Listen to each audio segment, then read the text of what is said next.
How's your favorite game's cash flow looking? Find out that and more. I'm Gacha J. This is your home for Gacha news, analysis, and reviews. 95% of you aren't subscribed. What'd I do wrong? The good news about this topic is that the last 30 days of Gacha wasn't like any in the last year. So all of the worries of COVID affecting production, involvement, all of that should be in the rearview mirror or at best stabilized. As always, these numbers only reflect the global player basis. So if your game is heavily monetized through the Chinese or Japanese servers exclusively, this video doesn't exactly explain the benefits and the details of that. So we can save that for another time. So how can we know that the last 30 days is better than any time prior in the last year? Well, the numbers actually show that. You idiots spent roughly $186 million on a chance at your favorite waifu last month. I'm not guilty though. Totally not guilty. 186 million. This is actually a $40 million increase from last year's monthly average, clearly showing that the market issues of 2020 are subsiding and that Gacha continues to be one of the most profitable endeavors for the mobile development. However, that does come with its caveat, and it does come with a little bit of risk. Of the 61 Gacha games I analyzed last month, we found that only 13 games broke above the $3 million a month average. That's right, only 13, and yes, $3 million is a lot, but it should actually scare you more than it should excite you. Now, this is where it gets a little bit weird. Those numbers dropped to 163 million total, 2.7 million average, and a 16 million differential from any month prior if we remove the game Rise of Kingdoms. So leave in the comments below if you think Rise of Kingdoms and its shard and loot-based system qualifies as a gacha game. It's mainly more of a strategic city builder than a gacha game, but it has all the elements. This is a conversation that we as gacha purists need to have. Is Rise of Kingdoms a gacha game or is it not? Leave in the comments below. So which gacha games are carrying the industry? Well, most of you already know Genshin Impact, Rise of Kingdoms, Raid Shadow Legends, Marvel Strike Force, Summoner's War, Dragon Ball Z Dokkan Battle, AFK Arena, Fire Emblem Heroes, Epic 7, Idol Heroes, 7 Deadly Sins, and Fate Grand Order. Okay, so those are the ones above average, but are they all equal? Heck no. In fact, Genshin Impact brought in roughly 32% of the entire industry, despite last month grossing nearly 10% less than the month before. And those 13 games, they make up 85% of the total industry. You remember when I told you that $3 million should scare you? This is why. 85% of the money goes into that 13 games. So if you're thinking of making a gacha game, keep your eyes out for what's about to come. Let's talk about it. This is a go big or die trying type of opportunity.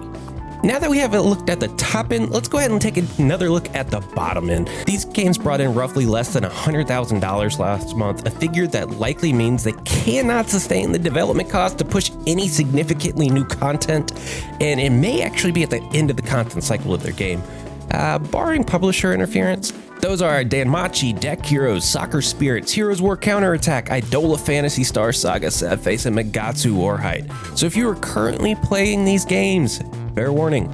So let's go a step up from there. Now let's look at the games making between $100,000 and $500,000 a month. Roughly, again, roughly. This makes up a third of the industry, and this is where if you were to make a new game, you can expect to fall over time. And these are games that could be on the outs or could be thriving based off the decision makings that their business management made. These games are, sadly, Another Eden, Girls Frontline, Sinnoh Alice, Puzzles and Dragons, Last Claudia, Onmyoji, Magic Rush Heroes, Hero Contra with Webtoons, Skullgirls Fighting RPG, Monster Super League, The Alchemist Code, Brave 9, Food Fantasy, Kingdom Hearts, Dark Road, Goddess of Genesis S, Lord of Heroes, Brave Frontier, Sidorica, Skylanders Ring of Heroes, Destiny Child, and Ode to Heroes. Yes, that is a very long list. I am sorry if your game is on here, or maybe it could be a blessing, depending on the size of their team.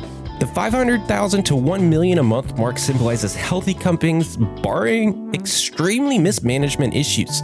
This list includes War of Visions, FFBE, Final Visions, Brave Exvius, Illusion Connect, Exos Heroes, Guardian Tales, One Punch Man, Road to Hero 2, Lancaster, Bleach Immortal Soul, Evertale, and Arc Knights. Now, some of these games are actually among some of the most beloved. It's actually very, very surprising to me to see that both Guardian Tales and Arc Knights are in this section, purely based on exactly how high they appear on my Gacha Gaming tier list. And I guess that kind of just shows you the power a strong IP brings to the table if One Punch Man and Bleach both make similar income to more polished games. I really wish that we could see that change, and maybe that just means that Guardian Tales and Arknights have some monetization issues that they need to figure out, or they're not marketing to the West very well, which I can say is definitely true for Guardian Tales. Now, the 1 to 2 million mark actually makes up the rest of the industry, and yes, that's right. Between $2 and $3 million a month, there's a giant chasm of emptiness. Literally, the games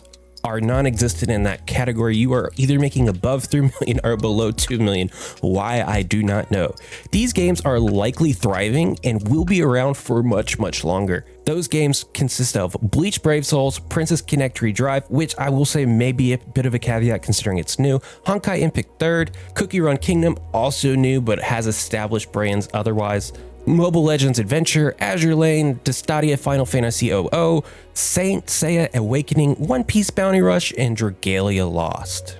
Now, I know that this isn't all of the information that you would potentially want, so if you're looking for more detailed analytics and you're looking for more of a spreadsheet type view, be sure to look out my Patreon where I will put the info that I gathered there. All right, guys, I'm Gacha J. This is your home for Gacha news analysis and reviews. See you soon. Peace.